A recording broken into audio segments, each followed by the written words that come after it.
Alright, good morning, Minecraft. Today we're gonna talk about, let's see, where is that? There we go. That Pillager outpost right there. It's my mob farm, so when I can show you just real quick, I'll come over here. My spawn-in point for this world is that little grass tower right there with the end stone on the top of it. That's the spawn-in point for this world, and I had originally built everything on the other side of that chateau. There's like a wall that extends from either side of it, and there's a peninsula, and I lit up the peninsula, and that's where I did everything. In this area was the wilds, if you will, and then I started building the larger structures of my farm over here. But there's a giant pillager outpost kind of like right here in the middle of everything, and it was cool to have one that close. There was an iron golem, there were several scarecrows and tents and other structures. When it spawned in, it actually looked like this.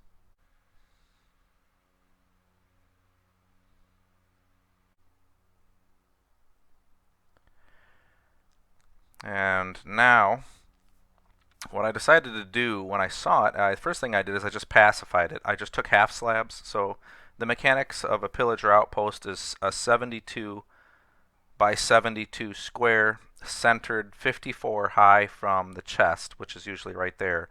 So 54 down by 72 by 72. And I just basically took a dorite wall and surrounded it one block further out. After it was half slab, they stopped spawning. That was kind of a lot of half slabs, but I was doing a lot of stuff in the area, and they spawned pretty aggressively. So I half slabbed it and then just kind of ignored it. And later on, once I built the wall, I stair-stepped it down with the water.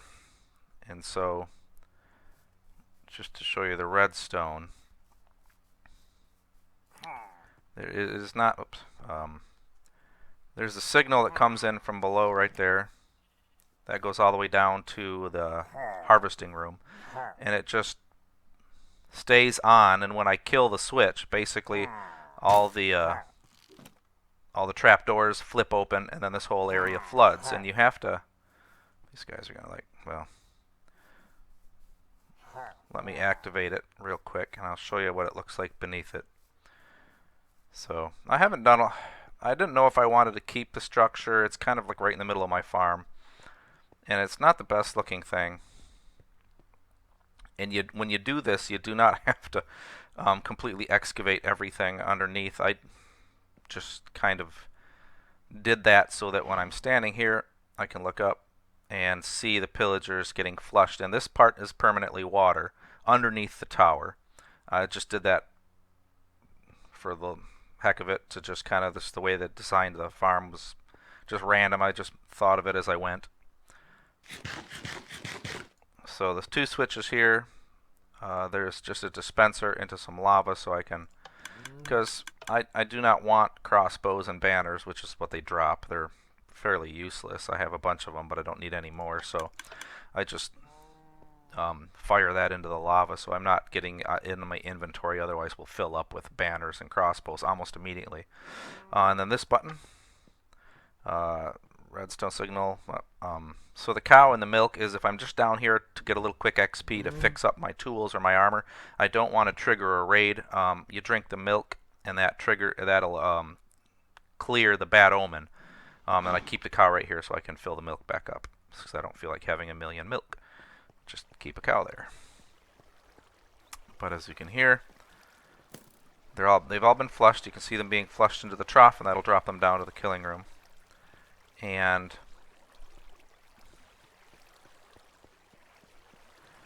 the only thing you have to be careful of is not to have this block right here. If not, then you'll get when it dispenses, you could end up just turning this into a lake because 2 water blocks will be touching each other, and then boom, not flowing water, just giant lake will form.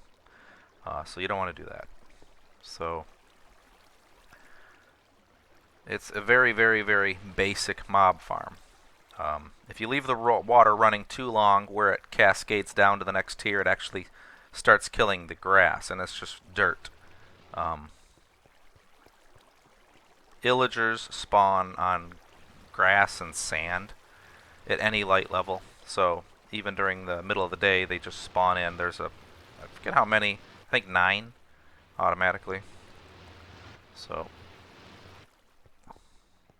I'm going to come down here and shut that back off or I kill my grass completely.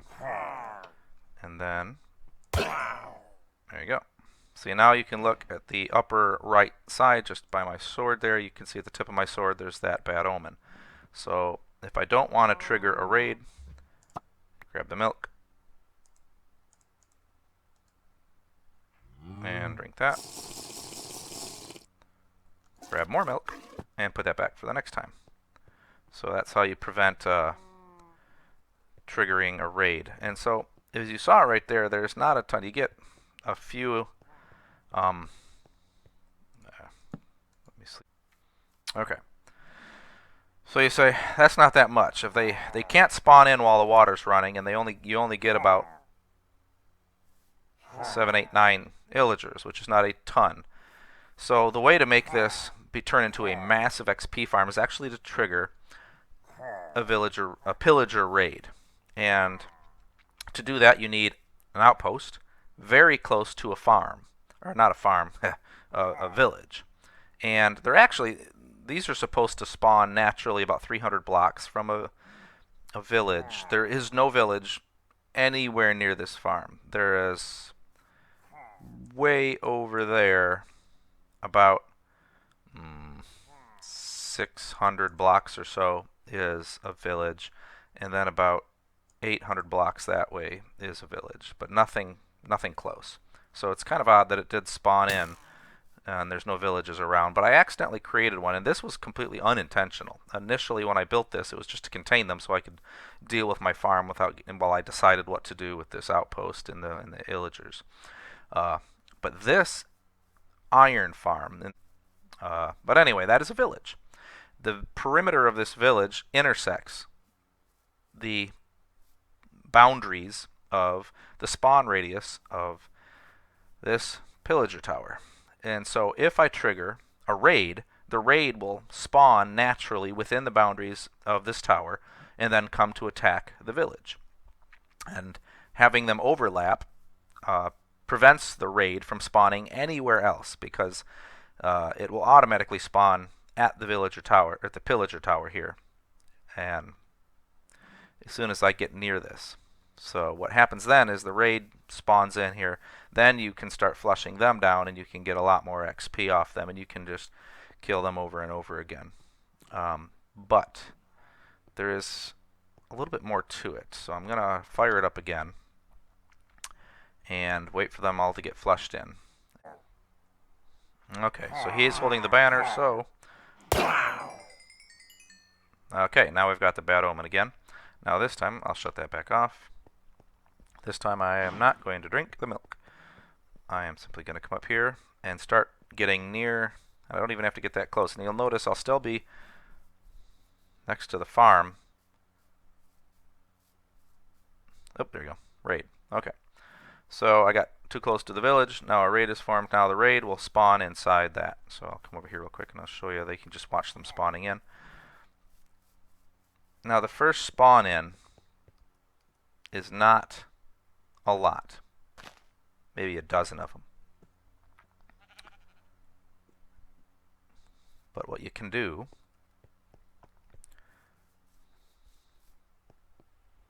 is we'll go down and I'll kill those guys and let the raid build up a little bit. Okay, so now you can see them getting pushed into the water collection system. And again, it's not a ton, but it's great for fixing up your, for everything has mending on it. All my netherite armor has mending, my elytra has mending, even my netherite, well, this netherite doesn't have mending. All my tools have mending. So I keep everything healthy by coming down here. If you're curious, you can put an unhealthy tool in your offhand, and you'll see there that it repaired itself. So that's how you continue to kill while repairing all your tools. Your armor will automatically repair itself. Now you'll often see that right there, raiders remaining 1. I believe, and I've done this enough, that I believe it's actually counting that baby zombie because he's within the perimeter of the village, because nothing else spawned. And if I leave the farm or the water running, nothing can spawn in here, and I'll check the whole area, and the only thing I can find is that baby zombie. It still counts. That's why you can't clear the raid. But they'll all start to spawn back in. Okay. So usually it takes about 3 or 4 waves to start really building up the pillagers. But as you can see, let me grab my little spyglass right here. There's, 15 or so. But as the raid bar fills up, the cool thing about this is you can just go on and do other things and let the raid run. And it'll just get more full and more full and more full. And now it's been not even 3 minutes, and there's probably 30 or 40 pillagers. And as you can see, the raid bar is half full. Normally you wouldn't just stand there. You'd go and just take care of other things in the farm, continue wearing out your tools, go fight monsters, damage your armor, whatever you need to do. And then you'll have a significantly larger amount of XP to get.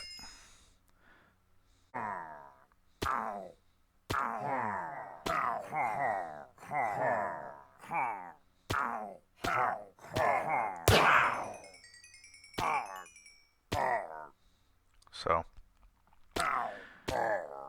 now you have considerably more XP to pick up a lot of levels. If you need to do enchanting, whatever you might need your XP for, of course.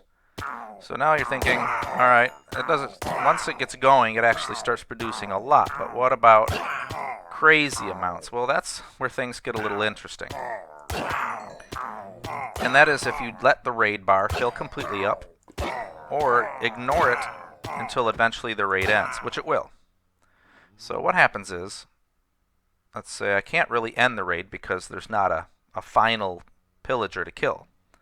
So I just let the farm go, and I say, well, I'm not going to kill my little baby zombie because that's running my iron farm that provides me with an infinite amount of iron. So what I am going to do is ignore it, and I'm just going to go off and work on other projects. Okay, I've been busy working on my chicken hut, and as you can see, The farm is definitely got a lot more, and they're spawning in continuously.